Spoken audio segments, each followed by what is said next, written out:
Salam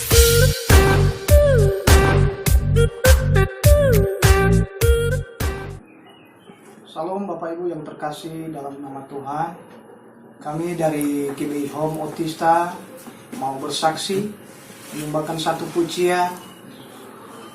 Waktu Tuhan pasti yang terbaik. Semoga pujian ini nanti menjadi berkat untuk kita semua.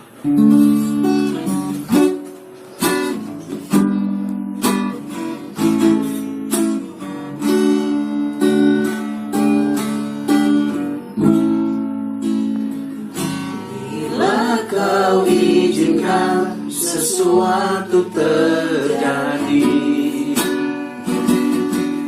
ku percaya semua untuk kebaikanmu. Bila nanti telah tiba waktumu, ku percaya kuasa-Mu memulihkan hidupmu.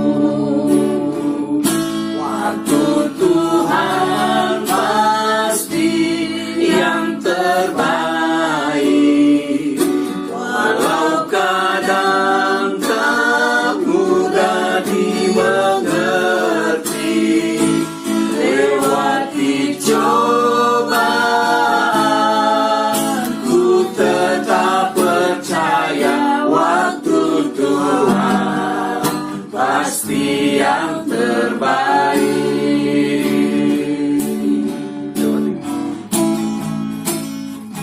Waktu Tuhan pasti yang terbaik, walau kadang tak mudah dimengerti. Lewati cobaan, ku tetap percaya waktu Tuhan pasti yang terbaik. Lewati cobaan, ku tetap percaya waktu Tuhan pasti yang terbaik. Waktu Tuhan, waktu Tuhan pasti yang terbaik. Terima kasih. Tuhan Yesus berkati kita semua. Mari kita tundukkan kepala, kita sehati berdoa. Bapa di dalam surga, yang kami sembah di dalam nama Tuhan Yesus Kristus, kami mengucap syukur dan terima kasih Tuhan, penyertaan-Mu, perlindungan-Mu, berkat-berkat-Mu di dalam kehidupan setiap kami. Kami bersyukur untuk semuanya Tuhan. Dan saat ini kami mau duduk diam mendengarkan akan kebenaran firman-Mu. Biarlah firman-Mu ini mencerahkan pikiran kami, sehingga kami bisa mengerti akan kebenaran-kebenaran firman-Mu Tuhan, dan menjadi pelaku-pelaku firman-Mu. Biarlah kuasa Roh Kudus-Mu senantiasa memimpin kami untuk menjadi seperti yang Engkau kehendaki, supaya kami bisa melakukan kehendak-Mu. Terima kasih Tuhan, kami sambut kebenaran firman-Mu di dalam nama Tuhan Yesus Kristus. Haleluya, haleluya, amin. Bapak Ibu yang dikasihi Tuhan, kita kembali berjumpa lewat video streaming ini. Saya akan mengkisahkan tentang seorang raja yang sangat muda belia di Tiongkok pada zaman dinasti Yin. Kejadiannya sekitar tahun 364 Masehi. Saat itu ada seorang raja muda yang bernama Sima Pi. Sima Pi di dalam usianya yang masih 23 tahun, dia sudah menjabat sebagai raja. Dan karena dia merasa sangat menyukai jabatannya sebagai raja. Dia ingin hidupnya itu kekal. Dia ingin hidup abadi. Dia tidak ingin mati. Karena itu dia merasa memiliki kekuasaan, dia merasa memiliki uang dan segalanya. Dia kumpulkan semua tabib-tabib yang ada di negerinya itu. Tabib-tabib yang ahli-ahli farmasi, yang kemudian para dukun-dukun dia kumpulkan dan dia katakan, saya ingin dibuatkan obat supaya saya hidup abadi selama-lamanya. Para dukun, para tabib-tabib dan ahli-ahli obat ini kebingungan dan akhirnya diberi tenggang waktu. Tenggang waktu supaya dia menciptakan obat yang bisa membuat si Mapi ini hidup kekal, hidup abadi. Kemudian pada waktu yang telah ditentukan, para tabib dan ahli obat dan dukun-dukun ini kembali berkumpul dan menyerahkan sebuah pil. Sebuah pil untuk diminum oleh sang raja si Mapi ini. Si Mapi sangat senang sekali. Dia berpikir dia akan hidup abadi tanpa berpikir panjang lebar. Pil itu diminum. Dan apa yang terjadi? Setelah si Mapi minum pil ini, dari hari ke hari, kesehatannya tidak menjadi lebih baik, tetapi semakin memburuk, dan akhirnya dia meninggal dunia. Keinginannya ingin hidup abadi, tetapi yang terjadi dia malah mati.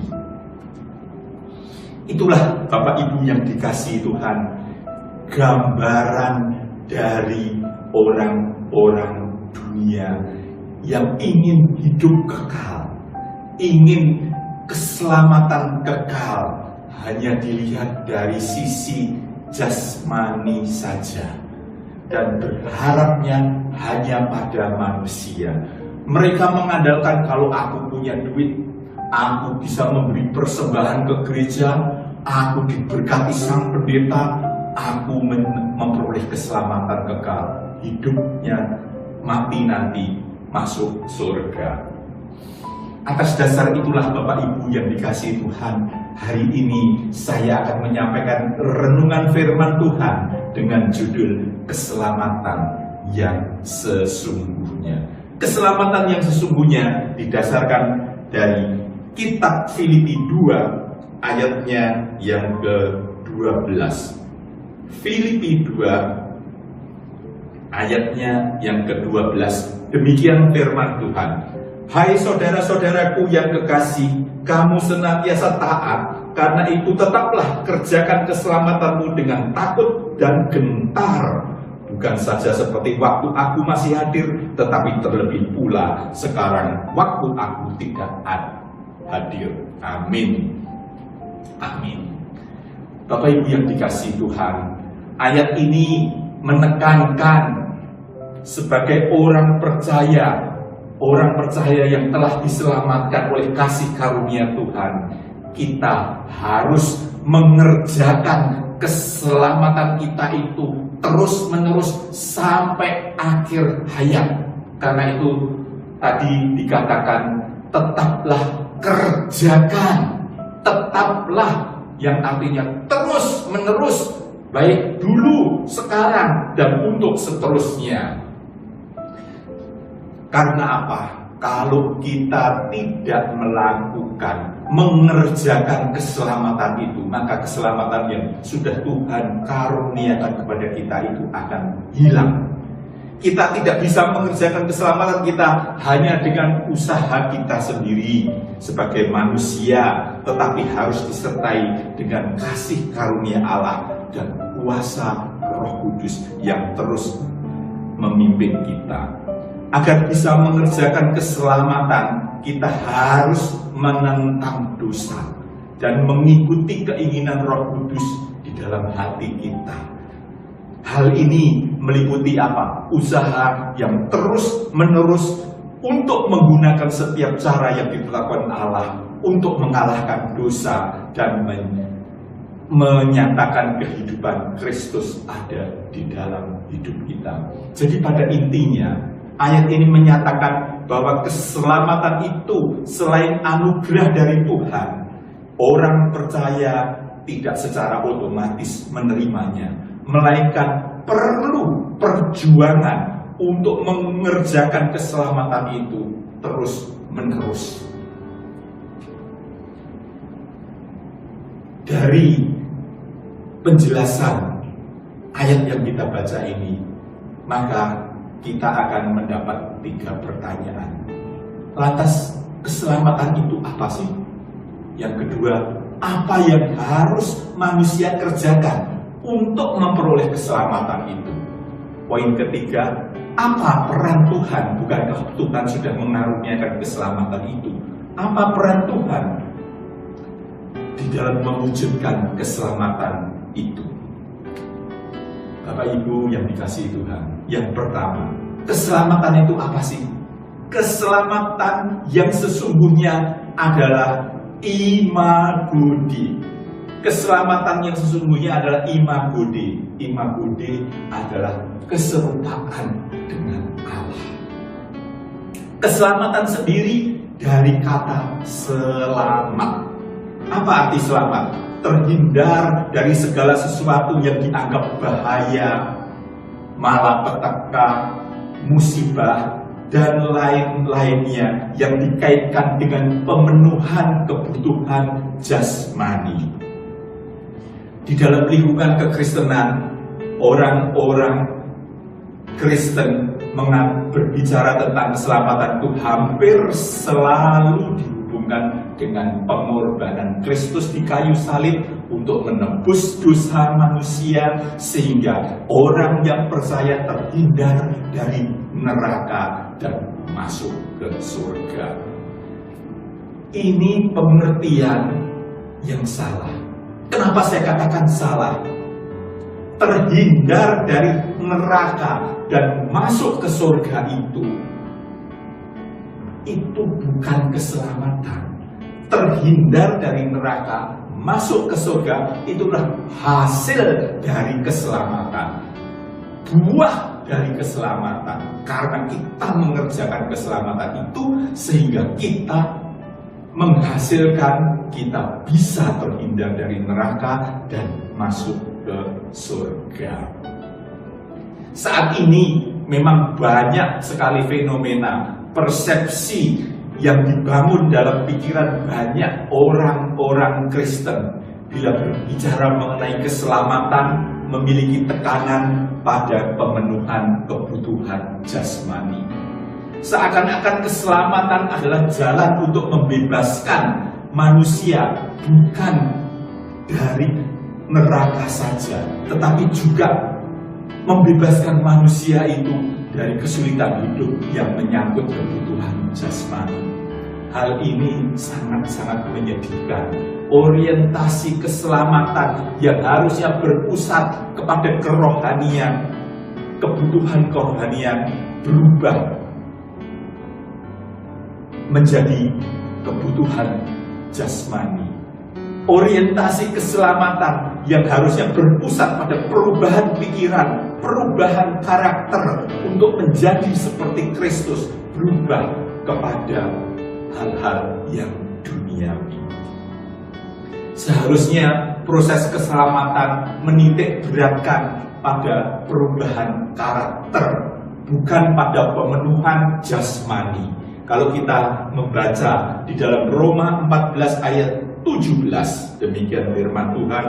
Roma 14 ayatnya yang ke-17 sekalian. Sebab kerajaan Allah bukanlah soal makanan dan minuman, tetapi soal kebenaran, damai sejahtera, dan sukacita oleh Roh Kudus.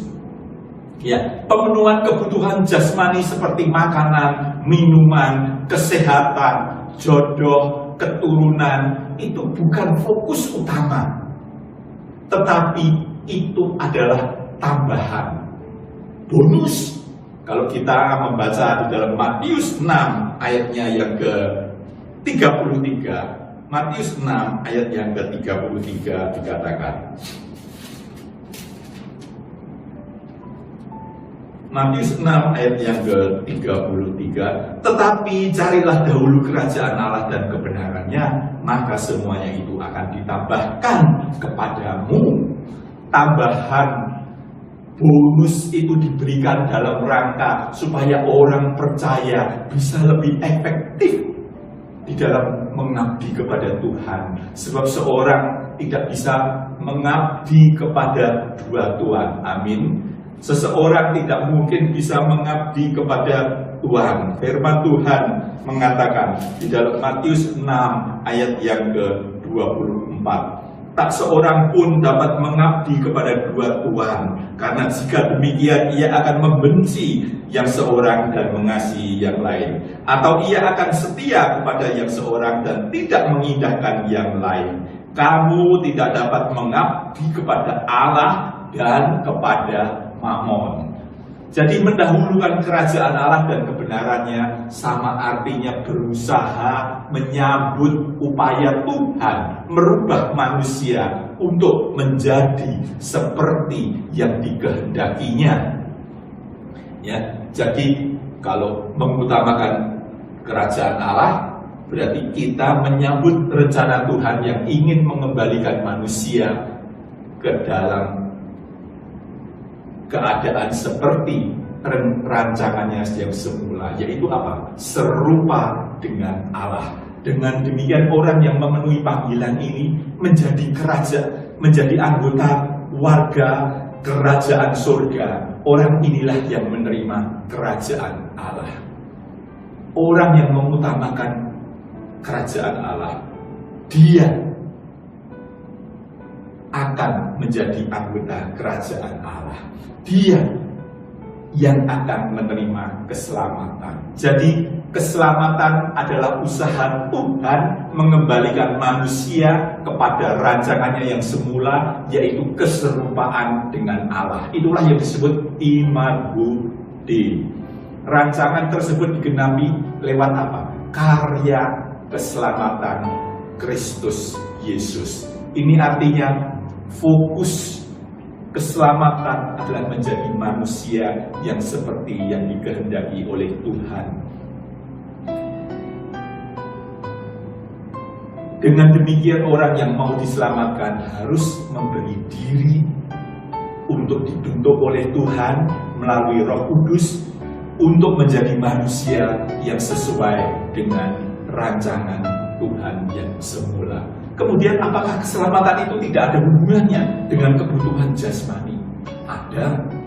Keselamatan ada hubungannya dengan kebutuhan jasmani. Kenapa? Bukankah itu fokusnya hanya kerohanian? Ya, fokusnya kerohanian dan jasmani. Kebutuhan jasmani itu tetap ada dan itu merupakan bonus. Karena seseorang yang sudah mengalami keselamatan, pasti seluruh aspek hidupnya itu akan berubah. Karena apa? Seluruh aspek kehidupannya berubah karena karakternya sudah dirubah. Karakternya sudah menjadi seperti Kristus. Kalau orang karakternya sudah berubah, tidak seperti orang dunia lagi, dia pasti hidupnya juga akan berubah. Apa yang berubah? Kerajinannya berubah, kecerdasannya berubah, tanggung jawabnya berubah, semangatnya juga berubah. Kalau seseorang yang rajin bekerja, jujur, cerdas, gaya hidupnya baik, bahkan makan pun tidak sembarangan, itu artinya bisa terjadi karena karakternya berubah. Karakternya berubah menjadi baik, tidak seperti orang dunia. Jadi kalau orang yang mengaku bahwa dirinya sudah menerima keselamatan, tetapi kalau karakternya tidak berubah, dia tidak seperti Kristus, dia masih tetap seperti orang dunia yang masih malas bekerja, ya, yang tidak tekun, ya, yang bahkan menjadi beban orang lain, atau suka menipu, suka berbohong, suka berbuat yang macam-macam yang Allah tidak berkenan, bagaimana orang itu bisa disebut menerima keselamatan? Bagaimana dia bisa menjadi bagian dari kerajaan Allah itu? Orang yang baik belum tentu selamat. Tetapi kalau orang yang selamat pasti sangat baik, bahkan menuju kepada kesempurnaan serupa dengan Allah. Jadi bisa disimpulkan bahwa keselamatan adalah usaha Allah untuk mengembalikan manusia yang ada di dalam dosa ini kembali menjadi serupa dengan Allah, kembali seperti rancangan Allah yang semula, yang artinya orang tersebut memiliki pikiran perasaan Kristus. Itulah yang Allah kehendaki. Keselamatan adalah keserupaan dengan Allah. Pertanyaannya yang kedua, apa peran manusia untuk memperoleh keselamatan itu? Manusia harus berbuat apa untuk mengerjakan keselamatan yang telah dianugerahkan oleh Tuhan kepada kita? Keselamatan memang usaha Tuhan untuk mengembalikan manusia kepada rancangannya yang semula. Namun tidak berarti proses itu terwujud hanya dari satu pihak saja, yaitu pihak Tuhan saja. Kedua belah pihak harus aktif, kedua belah pihak harus ikut melakukannya, Tuhan dan manusia. Manusia sebagai objek keselamatan dituntut untuk memberi dirinya, untuk dibentuk supaya dapat berubah, yaitu menjadi manusia yang sesuai dengan rancangan Allah yang semula. Amin. Proses keselamatan ini, proses menjadi serupa dengan Allah ini harus kita kerjakan sepanjang hidup kita, terus menerus, dengan serius, dengan sungguh-sungguh. Dengan kata lain, keselamatan itu harus diperjuangkan. Keselamatan itu harus dikerjakan, harus diperjuangkan. Apa yang diperjuangkan? Kita harus berjuang melawan dosa atau ketidaktepatan di dalam diri kita. Ya, kalau orang percaya, otomatis dia lahir baru, yang lama sudah berlalu, yang baru sudah ada. Yang baru apa? Ya, kita sudah manusia baru, sudah bukan seperti orang dunia lagi. Kalau bukan seperti orang dunia lagi, kita harus melakukan kehendak Allah. Kehendak Allah adalah kita hidup yang berkenan kepada Tuhan. Apa yang harus kita perjuangkan di dalam mengerjakan keselamatan ini? Kita harus menentang, kita harus melawan dosa dan ketidaktepatan di dalam diri kita. Ketidaktepatan artinya tidak sesuai dengan keinginan Tuhan, atau tidak sesuai dengan pikiran dan perasaan Tuhan. Dalam hal ini, ketidaktepatan ini adalah hal-hal yang seperti orang dunia lakukan, dosa dan lainnya. Dosa bukan hanya sekedar melanggar hukum atau norma umum, tetapi tindakan yang tidak sesuai dengan pikiran dan perasaan Tuhan itu Tuhan tidak kehendaki. Contohnya, menjadi seorang pendeta, menjadi seorang hamba Tuhan, tujuannya bukan melakukan kehendak Tuhan, tetapi kalau ingin mencari keuntungan diri sendiri, untuk anak cucunya supaya bisa ke luar negeri, supaya bisa kuliah dan sebagainya, ingin memiliki apa yang didapat dari gereja, bukan untuk kemuliaan Tuhan, tetapi untuk kerajaan keluarganya sendiri, itu Tuhan tidak berkenan.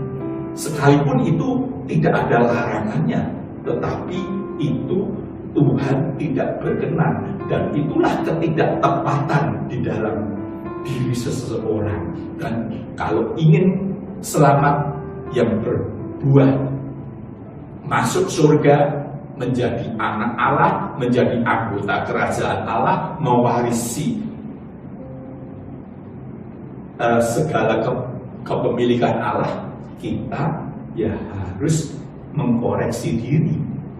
Bukan hanya dosa perzinahan, bukan hanya dosa-dosa seperti orang dunia lainnya, tetapi juga ketidaktepatan yang Tuhan tidak berkenan harus bisa kita singkirkan di dalam kehidupan kita. Dan itu bukan hanya sesaat, tapi terus menerus sepanjang hidup kita. Perjuangan melawan ketidaktepatan ini karena memang manusia itu telah gagal mengerti kehendak Allah dan gagal melakukan kehendak Allah dengan sempurna. Manusia tidak mampu berpikir, manusia tidak mampu berucap sesuai dengan pikiran dan perasaan Allah, tetapi Tuhan Yesuslah yang menggenapi dan dapat melakukannya. Karena itulah orang percaya dipanggil untuk memiliki kualitas hidup yang sama seperti Tuhan Yesus. Perjuangan tersebut bermaksud agar orang percaya mengambil bagian di dalam kekudusan Tuhan, atau sama dengan mengambil bagian di dalam kodrat ilahi. Karena pada dasarnya manusia memiliki kodrat dosa, dan itu harus dirubah menjadi kodrat ilahi. Jadi agar kita memperoleh keselamatan, kita harus berjuang menjadi sempurna. Kita membaca di dalam surat 2 Petrus 1 ayat 3 dan keempat. Surat 2 Petrus 1 ayat yang ke-3 dan ke-4. Demikian firman Tuhan. Karena kuasa ilahinya telah menganugerahkan kepada kita segala sesuatu yang berguna untuk hidup yang saleh, oleh pengenalan kita akan Dia yang telah memanggil kita oleh kuasanya yang mulia dan ajaib. Dengan jalan itu Ia telah menganugerahkan kepada kita janji-janji yang berharga dan yang sangat besar, supaya olehnya kamu boleh mengambil bagian dalam kodrat ilahi dan luput dari hawa nafsu duniawi yang membinasakan dunia. Kita harus berubah dari kodrat dosa menuju kepada kodrat ilahi, yaitu memiliki pikiran, perasaan Kristus, dan terus berjuang mengerjakan keselamatan menjadi sempurna. Jadi keselamatan itu tidak diterima manusia secara otomatis, tetapi menuntut manusia ada respon yang aktif. Tuhan Yesus mengatakan bahwa untuk selamat seseorang harus berjuang masuk lewat jalan yang sempit. Dalam Lukas 13 ayat 23-24. Kita baca Lukas 13.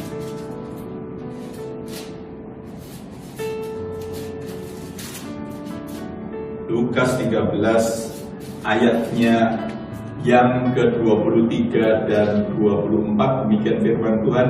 Dan ada seorang yang berkata kepadanya, Tuhan, sedikit sajakah orang yang diselamatkan? Jawab Yesus kepada orang-orang di situ, berjuanglah untuk masuk melalui pintu yang sesak itu, sebab aku berkata kepadamu, banyak orang akan berusaha untuk masuk tetapi tidak akan dapat.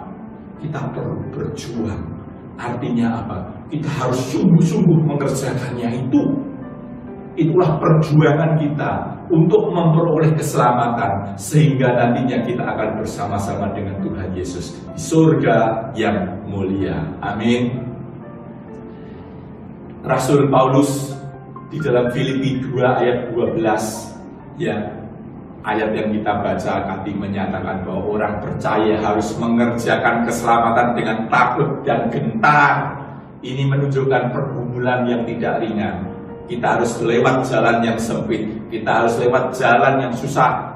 Di dalam Filipi 2 ayat yang ke-5 sampai ke-7, Rasul Paulus mengatakan, Tuhan menghendaki orang percaya memiliki pikiran dan perasaan Kristus.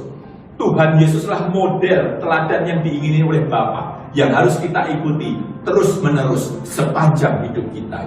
Jadi, untuk mengerjakan keselamatan itu, supaya kita masuk surga, manusia selain telah dianugerahkan keselamatan bagi setiap orang yang percaya pada Tuhan, kita harus mengerjakannya terus-menerus sepanjang hidup kita, yaitu melawan dosa, melawan ketidaktepatan, mengenakan pikiran dan perasaan Kristus. Itulah perjuangan yang harus kita lakukan untuk memperoleh keselamatan. Amin. Kemudian yang ketiga, Bapak Ibu yang dikasihi Tuhan, lantas peran Tuhan dalam mewujudkan keselamatan apa? Perjuangan kita memperoleh keselamatan memang tidak mudah. Harus kita kerjakan seumur hidup dengan sungguh-sungguh, dengan takut dan gentar. Namun puji Tuhan, Tuhan yang Maha Pengasih itu, Tuhan yang berusaha mengembalikan manusia dalam rancangannya yang semula itu, Dia juga berperan aktif. Apa peran Tuhan di dalam mewujudkan keselamatan bagi manusia ini?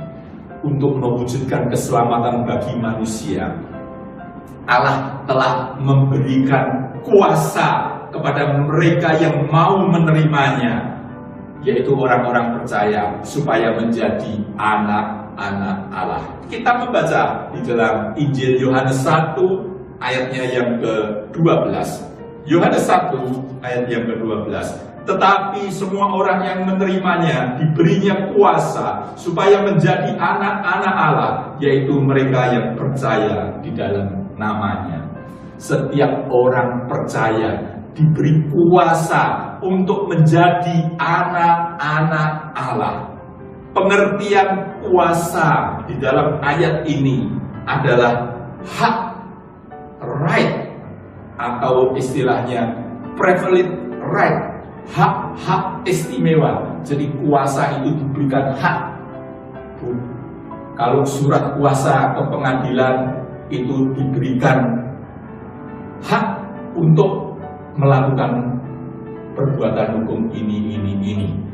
Sedangkan kuasa yang Tuhan berikan kepada setiap orang percaya itu untuk menjadi anak-anak Allah. Kuasa itu apa sih? Kalau kita sudah menjadi anak Allah, otomatis kita memiliki pikiran dan perasaan Kristus. Otomatis kita menjadi anggota warga kerajaan surga.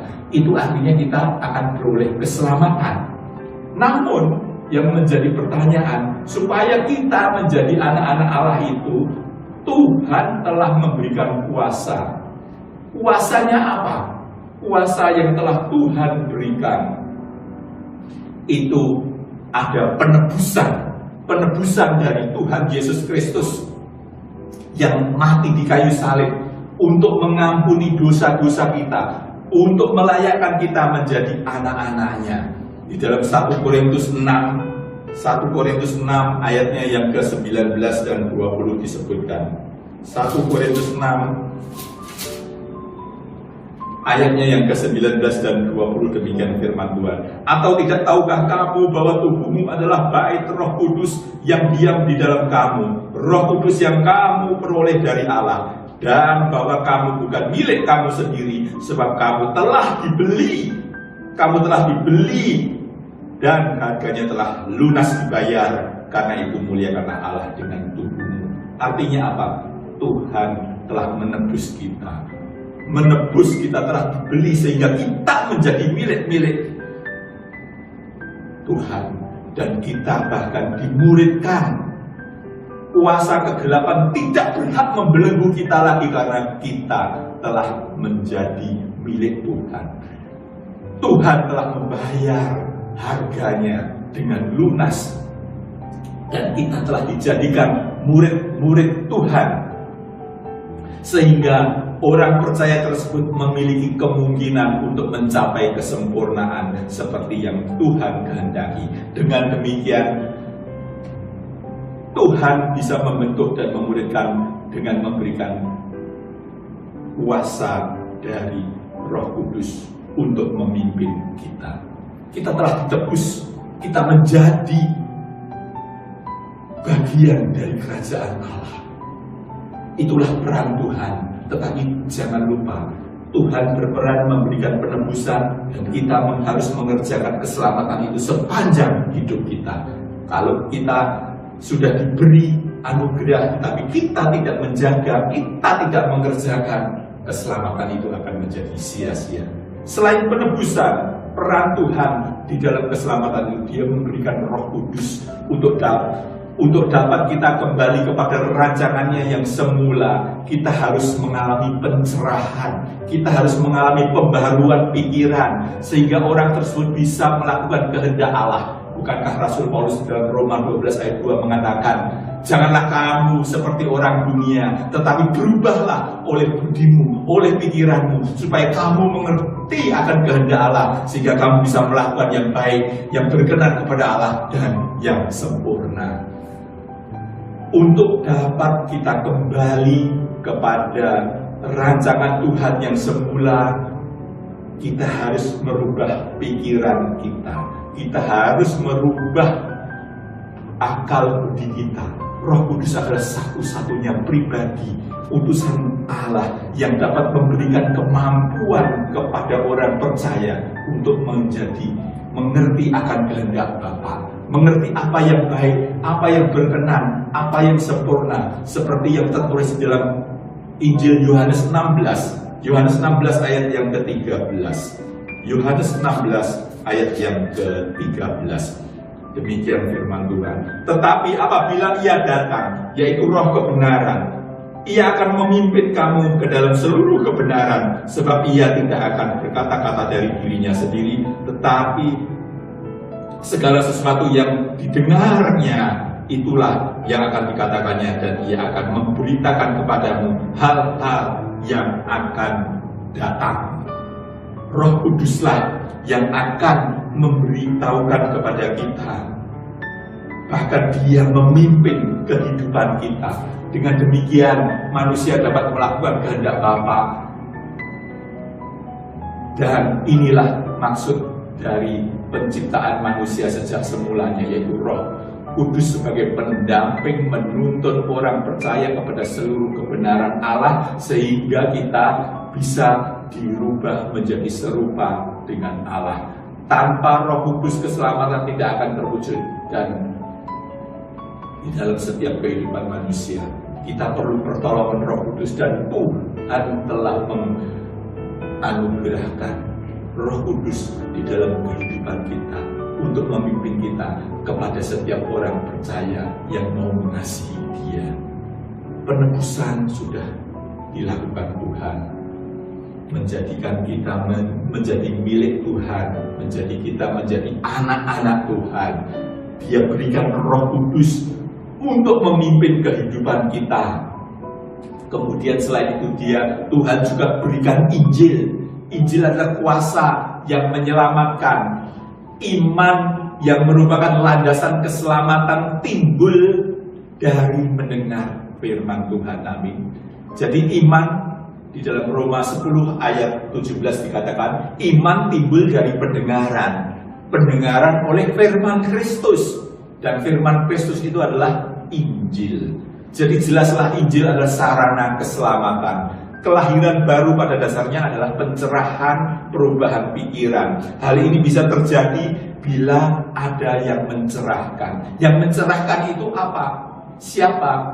Injil, firman Tuhan mencerahkan kita, membuka pikiran kita, sehingga kita kenal akan siapa sesungguhnya Tuhan.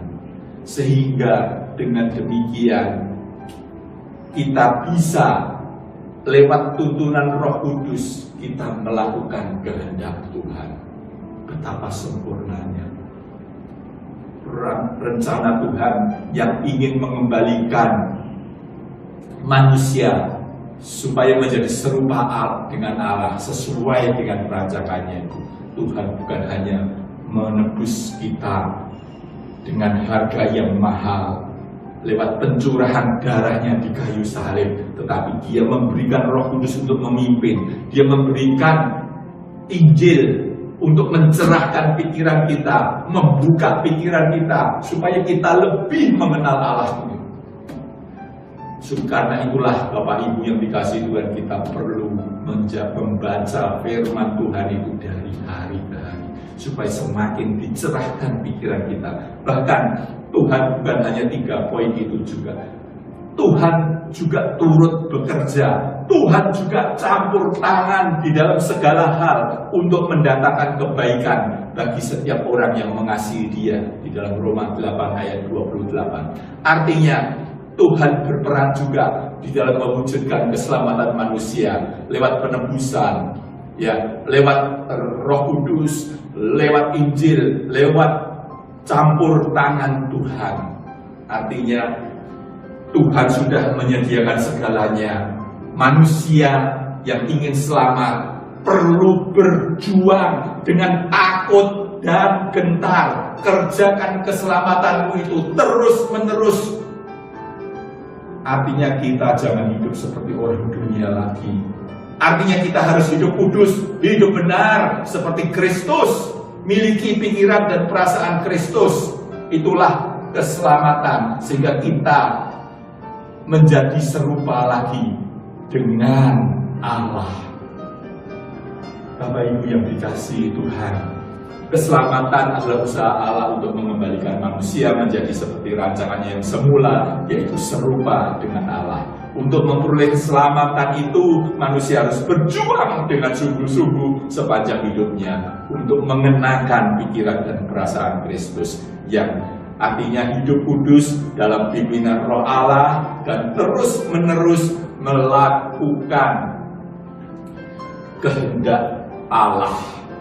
Di sisi lain, Tuhan juga berperan dengan memberikan anugerah penebusan lewat pengorbanan Yesus Kristus di kayu salib, memberi Roh Kudus untuk memimpin, dan Injil yang memberikan pengertian tentang kebenaran, dan campur tangan Tuhan di dalam mewujudkan keselamatan bagi orang percaya. Puji Tuhan, luar biasa Allah kita. Allah kita merancangkan kita untuk kembali menjadi serupa, menjadi seperti Allah, sehingga kita layak untuk masuk di dalam surga yang mulia, Yerusalem baru, bumi baru, langit baru. Haleluya, haleluya, amin, amin. Demikianlah firman Tuhan. Marilah kita tundukkan kepala, kita berdoa. Bapa di dalam surga, kami mengucap syukur dan terima kasih buat kebenaran firman Tuhan yang telah mencerahkan pikiran kami, Tuhan. Kami rindu, ya Tuhan, pimpinan Roh Kudus-Mu, Tuhan. Kami tidak mau penebusan yang telah Tuhan Yesus Kristus lakukan itu menjadi sia-sia. Dan kami percaya Engkau Allah kami yang maha baik, yang senantiasa turut serta di dalam segala perkara. Biarlah kami beroleh keselamatan itu, ya Tuhan. Mampukan kami untuk berjuang terus-menerus. Mampukan kami untuk mengerjakannya dengan takut dan gentar, sehingga kami bisa bersama-sama dengan Engkau di surga yang mulia. Terima kasih Tuhan, di dalam nama Tuhan Yesus kami bersyukur. Haleluya.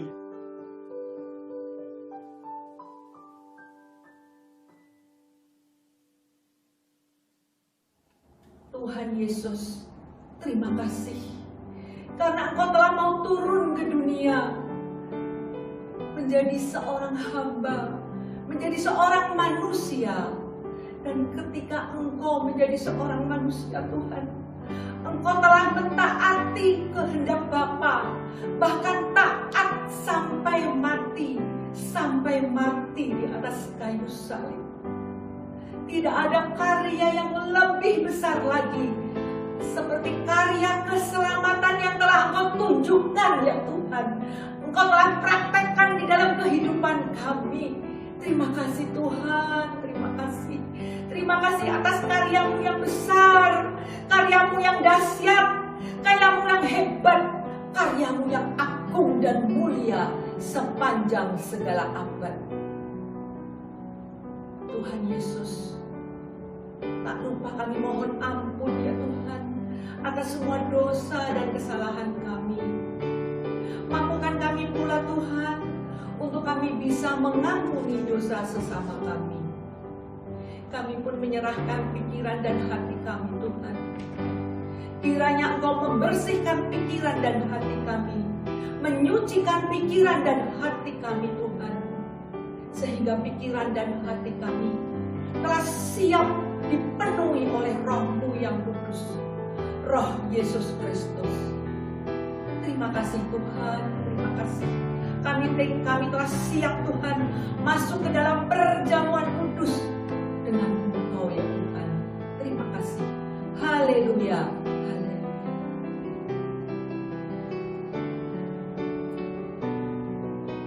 Mari kita angkat roti ini di atas kepala. Tuhan, terima kasih buat tubuh-Mu yang telah terpecah-pecah buat kami. Engkau mati di atas kayu salib untuk menebus dosa-dosa kami, supaya kami yang percaya tidak binasa, melainkan beroleh hidup yang kekal. Bapak Ibu yang dikasihi Tuhan, apakah Bapak Ibu percaya roti yang atasnya sudah diberkati ini adalah lambang persekutuan dengan Tuhan Yesus? Amin. Mari kita makan dengan iman dalam nama Tuhan Yesus.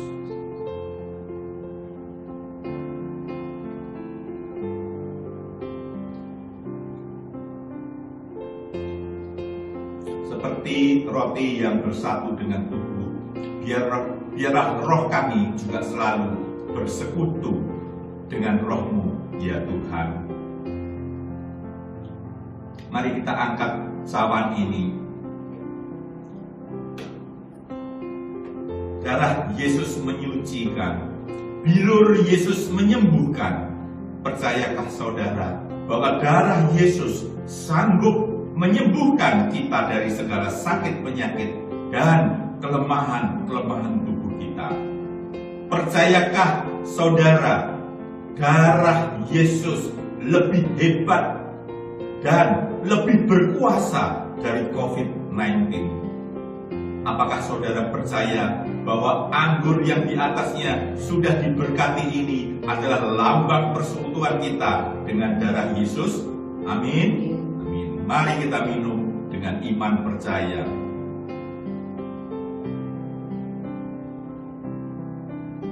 Haleluya, haleluya. Sekarang kami mau menerima kuasa dan kekuatan yang berasal dari Tuhan, dan biarlah iman kami tetap teguh dan mata kami tetap tertuju kepada Tuhan. Haleluya, haleluya. Karya terbesar dalam hidupku, pengorbananmu yang selamatkanku. Engkaulah harta yang tak ternilai, yang ku miliki dan ku hargai. Yesus Tuhan ku kagumi, Yesus Tuhan.